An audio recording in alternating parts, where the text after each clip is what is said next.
Assalamualaikum guys, selamat datang kembali di channel Takalar Anime. Seperti biasanya, di sini kita akan membahas info-info seputar anime tentunya.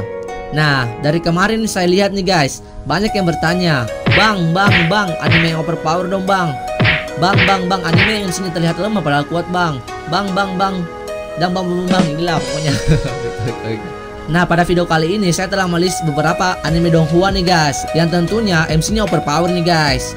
Dan banyak juga ini dari MC-nya yang terlihat lemah padahal sangat kuat, ataupun MC-nya yang terinkarnasi dari dewa nih guys. Dan tentunya dapat menambah list anime donghua kalian guys. Anime-anime di list ini episode masih berjalan di Spring 2021 ini guys, yang tentunya sangat wajib lah untuk kalian tonton, karena masing-masing animenya memiliki alur cerita serta pertarungan yang epic tentunya guys. Nah, pada video kali ini saya akan menginfokan 20 anime donghua overpower, baik dari MC yang terlihat lemah maupun MC yang terinkarnasi dari dewa nih guys, yang tentunya episodenya masih berjalan di Spring 2021 ini. Oke guys, tapi sebelum video dimulai jangan lupa guys diklik tombol subscribe-nya dulu dan nyalakan loncengnya agar saya lebih semangat untuk memberikan info-info menarik seputar anime lainnya tentunya. Oke guys, supaya kita nggak nunggu lama, kita langsung aja ke videonya. Let's go. Yang pertama, Thunderbolt Fantasy. Nah, anime ini merupakan kolaborasi antara Nitroplus, Good Slime Company, dan pilih ini banyak membuat orang bingung saat pertama kali diperkenalkan, karena nama gen Orobuki sendiri menempel di media yang kurang umum ini guys. Nah, cerita Wuxia Thunderbolt Fantasy didesain agar mudah diserap guys, sehingga struktur cerita seri ini kurang lebih adalah standar genre ini guys. Tentunya beberapa dari kalian pastinya sudah nonton anime yang satu ini guys. Nah, atau di kita di Indonesia kan itu seperti film silat guys.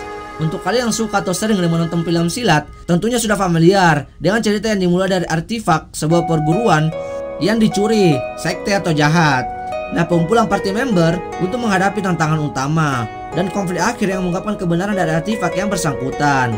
Hanya saja, berhubungan dengan Orobuki menempel di cerita ini, tentunya akan ada komplikasi tersendiri pada narasinya guys. Namun, menurut saya salah satu aspek yang mengecewakan beberapa penonton mungkin adalah konflik akhirnya yang anti klimatik guys, yaitu Lin sendiri diungkap sebagai Xia yang luar biasa kuat dan mudah mengalahkan Miete yang high. Sementara Sang sendiri memiliki 36 pedang pusaka yang menjadi sumber konflik dari ceritanya guys. Yang kedua, Wusen Susai. Menurut gua sih anime yang satu ini salah satu donghua yang terbaik nih guys, dimana tokoh utamanya Kinseng pada awalnya ada jenius utama dalam domain militer. Kemudian bersekongkol ada orang-orang untuk jatuh ke negara kematian tanpa terlalu di benua itu guys. Nah, Kinseng yang pasti mati secara tak terduga melepaskan kekuatan pedang kuno misterius. Nah, pada 300 tahun kemudian, di bagian terpencil benua Tiangwu, seorang anak laki-laki dengan nama yang sama secara tidak sengaja mewarisi kehendak Kinseng. Nah, anak laki-laki ini sebagai cucu kesayangan Raja Dingwu dari Tentara Nasional Daki. Nah, karena kelahirannya, ayah kandung dan ibunya diperlakukan dengan sangat sejuk di istana Dongwu dan kemudian tinggal bersama secara damai. Nah, untuk menulis ulang mitos harapan bagi yang kuat dan melindungi semua yang dicintai, Kinseng dengan tegas mengambil tanggung jawab untuk mempertahankan 5 kerajaan di dunia dan melangkah di jalur seni bela diri lagi guys. Dan tentunya perjalanannya sangat sulit nih guys, dan tentunya banyak pertarungan epic juga tentunya. Yang ketiga, Wanji Faseng. Nah, pada akhir kalender 2020, benua Sten yang telah mencapai akhir peradaban karena habisnya elemen sihir yang mengantarkan kehancuran benua dibawa ke badai kekosongan. Nah, pada saat itu Yexuan, dewa hukum terakhir di daratan, secara tak terduga terbangun di era peradaban sihir yang makmur 3000 tahun yang lalu, dan kebetulan menjadi salah satu siswa biasa di Akademi Sihir Sid di perbatasan kerajaan Orlando di barat laut daratan. Nah, di sini untuk menyelamatkan daratan dan mencegah datarannya akhir, Yexuan mulai menjelajahi misteri kekacauan gelap yang menyebabkan menipisnya elemen magis di daratan 3000 tahun yang lalu. Nah, yang bertujuan untuk mencegah krisis di daratan guys. Yang keempat, Dubu Xiaoyao. Luasnya alam semesta menghasilkan jenis bentuk kehidupan yang tak terhitung jumlahnya. Bentuk kehidupan ini membentuk semua ras dan roh. Meskipun semua ras dan roh yang berbeda memiliki keyakinan yang berbeda, hal yang sama adalah harapan Tao. Nah, setiap jiwa manusia disebut sebagai hati Tao yang berdebu. Mereka tidak mau melakukannya. Kemudian mereka menjadi kuat dan bahkan abadi melalui kultivasi Tao. Nah, di sini sulitnya jalan surga dan bumi seperti keberuntungan, dan mereka yang mampu hidup di dalamnya. Nah, jalan menuju perjuangan untuk sedikit orang yang bisa didukung. Jalan menuju jalan adalah jalan menuju perjuangan untuk jalan yang telah menyebabkan pergulatan antara semua ras dan roh. Nah, dalam suatu era, hanya sedikit orang yang bisa didukung. Nah, pada saat itu sang Tao percaya bahwa ia telah berdiri di puncak dunia dan ia dapat merasa bebas di masa depan. Tetapi ditemukan bahwa bahkan Tao sama sulitnya untuk menghindari malapetaka. Nah, di atasnya ada penguasa di atas mereka yang memanen dari waktu ke waktu. Nah, pada saat itu protagonis Yeyu muncul. Dia membuka era dan membuka rahasia. Nah, ketika dia membuka semua gambaran epik di dunia yang luas ini, dia terus tumbuh, mengalami cinta dan persahabatan, serta memulihkan hati berdebu dari debu. Dan akhirnya berhadapan dengan Tua yang berkultivasi sama ras dan roh, guys. Dan tentunya pertarungannya epik juga dan sangat seru juga nih, guys. Yang kelima, Dopu Changgion Season 4. Nah, kita langsung aja ke alur ceritanya, guys.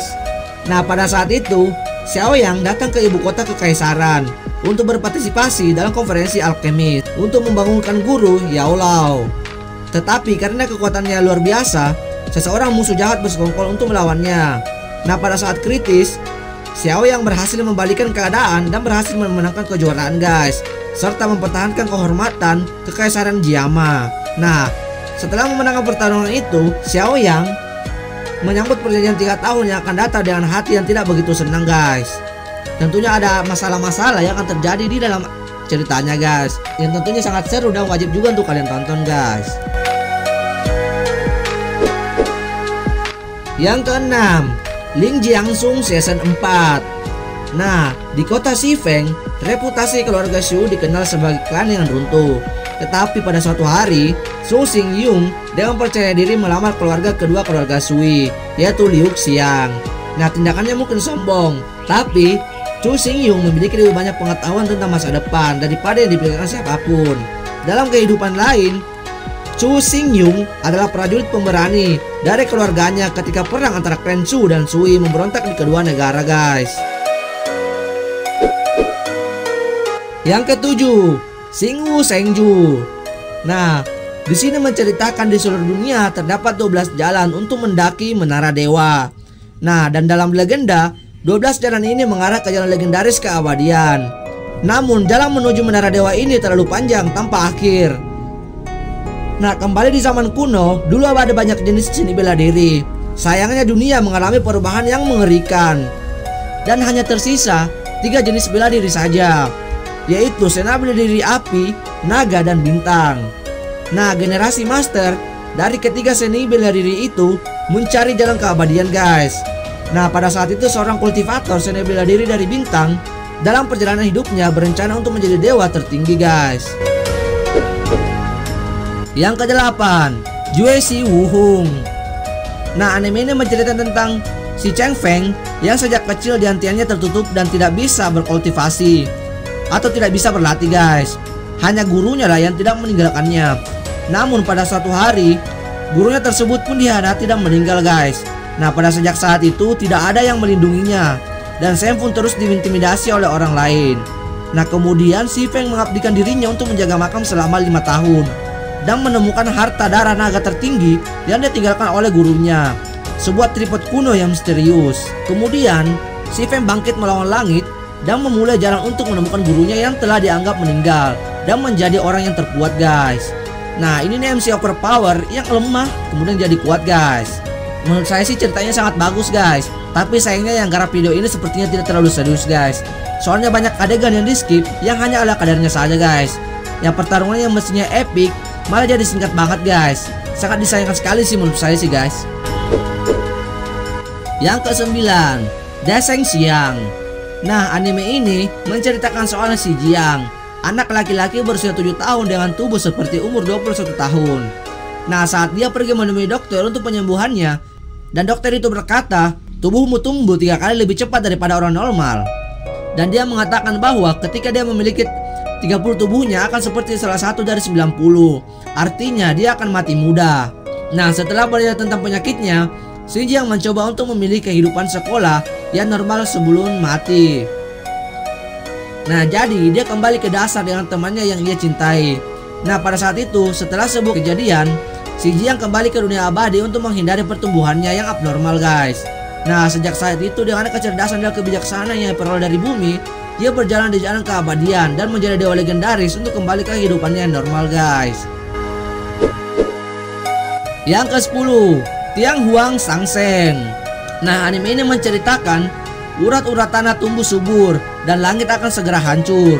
Nah, di dunia liar, ras manusia hanyalah ras yang sangat lemah menghadapi resiko kelangsungan hidup yang parah.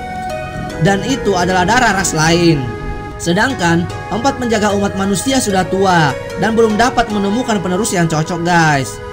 Nah, 4 yang terakhir memutuskan untuk mengintegrasi daging dan darah mereka ke alam liar dan bumi dan memilih penerus baru sesuai dengan keinginan dunia, guys.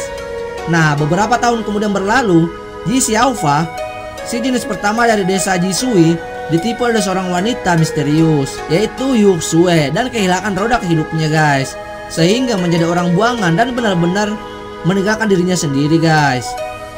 Nah, pada hari itu orang-orang dari gedung penjaga datang ke desa Jisui dan mereka menyebut anak-anak dengan kualifikasi luar biasa sebagai penerus gunung penjaga berikutnya, guys. Nah, roda kehidupan Ji Xiaofa rusak dan tidak bisa berjalan bersama. Jadi dia harus pergi ke rumah Master Fox untuk berlatih. Nah, di sisi lain, binatang buas menyerang suku manusia yang dengan sembrono, guys. Dan penjahat yang sangat kuat satu demi satu perlahan menyerang ke suku manusia, guys. Apakah Xiaofa dapat mengembalikan roda kehidupannya lagi, guys, dan bertarung untuk melawan para penjahat dan monster-monster yang melawan ras manusia, guys. Yang ke-11, Weiwo Douseng. Nah, di tanah Tiongkok yang luas, para dewa yang bertanggung jawab atas hukum langit dan bumi meninggal dunia dan kehilangan batas hukumnya. Nah, pada saat kematiannya, kekuatan gelap pun mulai bergerak, mencoba untuk menumbangkan seluruh dunia, guys. Nah, pada saat itu Ning Sheng adalah penjaga biasa di istana Changlang. Dia memperoleh kekuatan menelan roh secara tidak sengaja, guys, dan hasil kultivasinya meningkat pesat. Nah, awalnya dia bisa mengimbanginya, namun krisis mengikuti satu demi satu. Nah, pertama, kronik kerajaan mengkhianati satu demi satu, guys. Kemudian bangsawan kekaisaran saling berpaling. Nah, dalam menghadapi banyak kesulitan, Ning Sheng berpegang pada prinsip melakukan sesuatu sebaik kemampuan dan tanggung jawabnya. Kemudian dia dengan berani mengangkat para pemimpin dan menghadapi kesulitan bersama dengan putri Hua Wang Yue. Yang ke-12, Wanji Dusung. Nah, anime ini menceritakan pada suatu hari, Lin Feng sedang memadatkan martial soul di Lin Mansion. Dia tidak mengira saat baru saja mengembangkan martial soul pedang ke dalam bentuk yang belum sempurna, guys. Sedangkan tunangannya Ji Manyo mengambil kesempatan untuk mengambil martial soul-nya. Dan kemudian dia hampir muntah darah dan mati, guys. Nah, pada saat yang sama, roh Lin Feng memasuki tanah pemakaman para dewa. Nah, kemudian ada wanita misterius di tanah pemakaman tersebut yang memberitahu Lin Feng bahwa dia bisa mendapatkan kekuatan dan pengetahuan senabila diri yang sangat besar dengan melenyapkan dewa-dewa kuno yang dimakamkan di pemakaman tersebut, guys. Nah, awalnya di dunia nyata, Lin Feng yang semula tuan muda dari keluarga Ling tidak dihormati, guys, dan ditinggalkan oleh para pelayannya karena dia kehilangan martial soul pedangnya, guys. Bahkan saat adik perempuan Lin Feng, Ling Xianjie, sakit, mereka tidak mau membantu, guys.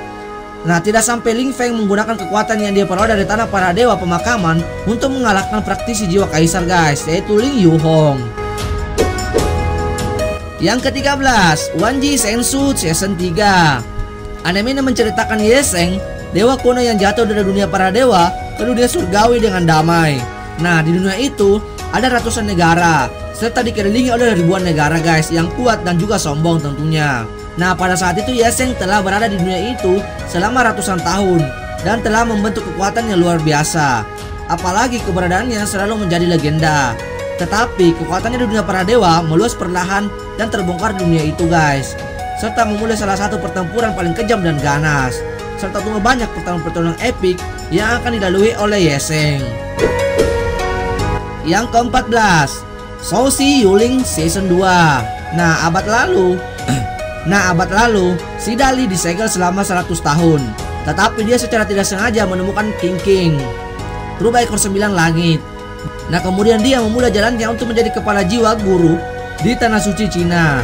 Nah, pada saat itu semua makhluk hidup memiliki roh dan para jenius yang berhubungan dengan makhluk-makhluk ini, menyebut diri sebagai adalah Spirit Master. Kemudian si Dali terbangun setelah disegel selama 100 tahun dan kemudian bertemu dengan jiwa Wei Tianhu. Nah, Tianhu ini kemudian dia jadikan teman dari dunia paralelnya. Kemudian bersama-sama mulai perjalanan menjadi Spirit Master untuk mengungkap misteri kehidupan masa lalu mereka dan melindungi dunia tentunya. Yang ke-15, Liu Xing Huangjiang. Nah, anime ini menceritakan 20 tahun yang lalu setelah perang antara makhluk abadi dan iblis, tiga alam mencapai keseimbangan yang rumit. Nah, pada saat itu pemuda Yabogui yang membawa rahasia penting melarikan diri dari pelindungan Pulau Peri Roh Pedang dan kemudian muncul di hadapan semua orang, guys. Nah, di sini penampilannya merusak keseimbangan, guys. Dengan berakhirnya perang, konspirasi yang telah diam selama 2 dekade muncul kembali, guys. Nah, pada saat itu, saat mencoba melindungi dunia, bocah itu juga mengetahui pengalaman hidupnya sendiri. Perjalanan hidupnya dengan pertarungan yang berbahaya, guys. Ada yang datang dan ada yang pergi juga. Yang ke-16, Wan Mei Shiji. Nah, terlahir di dunia unik di mana desa-desa berjuang untuk mendapatkan kekuasaan dan kendali, guys. Karakter utama si Hao adalah seorang jenius yang diberkati oleh surga yang lahir di bawah kondisi termiskin, guys. Klannya bagaimanapun memiliki masa lalu yang misterius. Nah, dan kemudian untuk bangkit dan menjadi jenius sebagaimana seharusnya, klan melakukan segala upaya untuk membantu kultivasi saat mereka bertarung melawan monster fanatik, guys. Dan kemudian terlibat dalam perebutan kekuasaan dengan klan lain tentunya. Nah, perjalanan si Hao akan membawa melewati negeri tidak dikenal hingga ia mampu menjadi pribadi yang benar-benar bisa mengguncang dunia, guys. Yang ke-17, Moshi Juexing Si Suang. Nah, anime Cina yang satu ini adalah anime yang bergenre mecha dan militer, guys. Yang tentunya sangat mirip-mirip dengan Resident Evil gitu, guys. Tapi versi Cinanya, WK. Kenapa saya katakan mirip? Karena anime ini menceritakan seperti kota yang mati, guys. Dan hanya ada militer dan zombie. Tapi lucunya di sini, guys, zombinya seperti tengkorak yang berjalan. WK.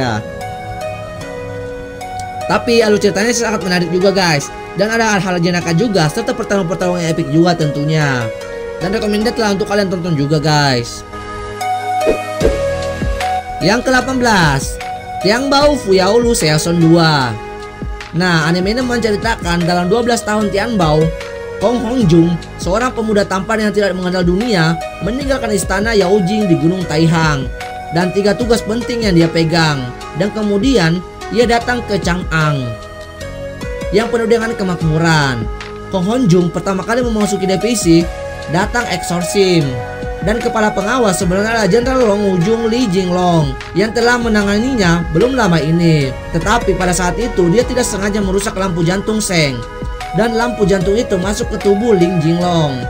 Nah, langit dan pasir yang luas dan salju yang berterbangan serta nyanyian artai yang damai, Morrigan dan Lusu memetik daun pagi, serta pukulan terbang Qiao Yongxi, guys.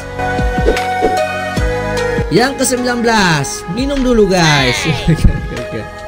Saya minum, guys, habis suara saya, guys.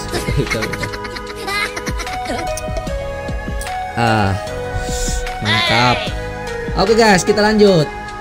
Yang ke-19, Huang Jinghu Si Huang Si Menseng Season 2. Nah, anime ini menceritakan Yang Xiao datang dari dunia paralel untuk menyelamatkan cinta sejatinya yang terbunuh di dimensi lain, guys. Dan kemudian dia harus menemukan pembunuh yang memiliki tanda di pahanya sebelum terlambat, guys. Nah, jika cintanya terbunuh di dunia ini, dia akan benar-benar pergi selamanya, guys. Dan kemudian dia harus berurusan dengan berbagai geng, guys, dan bantuan kekuatan baru yang menghentikan waktu, guys. Yang tentunya perjuangannya sangat epic nih, guys, dengan pertarungan yang sangat seru juga nih, guys.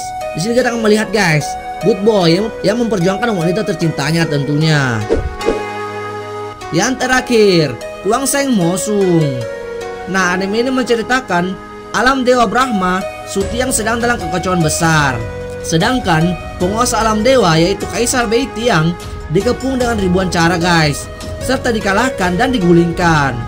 Sedangkan Weldis sangat banyak dicari orang, guys, karena Weldis dapat berkomunikasi dengan negeri kuno yang jatuh ke dalam dunia, guys. Nah, pada saat yang sama, sebagai aktor utama yaitu Ling Xiao, dia terluka parah dan jatuh pingsan setelah berkencan dengan orang lain.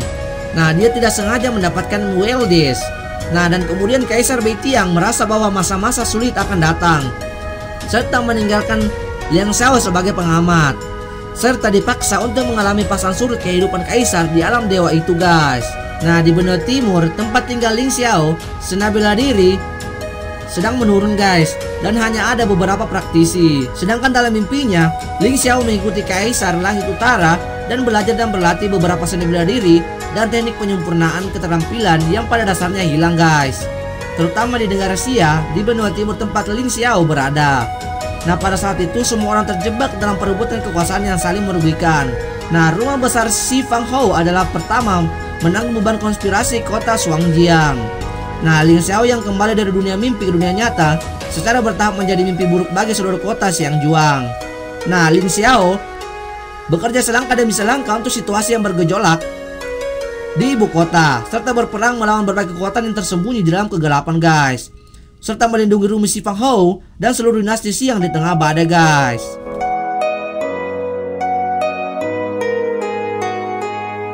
Nah, itu dia guys, 20 list anime yang menyebabkan suara saya habis guys. Tapi nggak apa-apa guys, selama kalian terhibur itu sudah terbayarkan untuk saya guys. WKWK. Nah guys, jika kalian suka guys dengan anime-anime yang saya list di atas, jangan lupa guys di like dan di share guys ke sosial media kalian, supaya teman-teman kalian juga tahu guys. Nah, dan untuk kalian yang mempunyai list anime atau rekomendasi anime apa saja guys, silahkan klik di kolom komentar guys. Nanti kita akan bahas sama-sama. Dan untuk kalian yang belum subscribe, di subscribe dulu guys, dan nyalakan loncengnya agar kalian gak ketinggalan info-info update seputar anime juga tentunya. Oke guys, sepertinya video kali ini cukup sampai di sini dulu. Nanti kita akan bertemu di video selanjutnya. Thank you for watching guys. Bye bye.